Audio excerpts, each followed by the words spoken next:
Unexpected events such as hurricanes confront organizations with uncertainty and disorder as they go into response mode, forcing responding organizations to change their organizational structures quickly to be effective. So how does radical and swift adaptive organizing during unexpected events unfold? By conducting 31 interviews and analyzing hundreds of photographs, a scholar found that frontline personnel swiftly deconstruct and reconstruct key elements of their organization's structure, creating an interim structure that produces radical changes in authority, plans, safety standards, routines, and relational ties.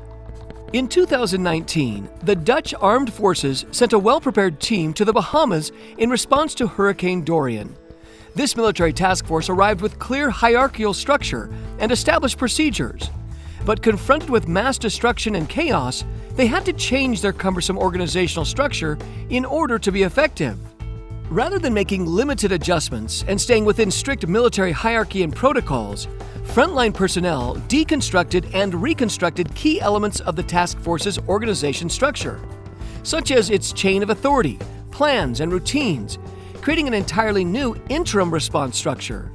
For example, workers decentralized authority in order to respond more quickly and even embraced greater risks, such as flying relief helicopters without air traffic control. Though this interim structure lasted only during the emergency, it allowed personnel to respond to the disaster more effectively. This radical adaptive organizing happened quickly and changed the organization entirely, going far beyond the normal adaptive changes seen in the coordination literature. Wonder how radical organizational change occurs during unforeseen events? If so, you may want to read this paper.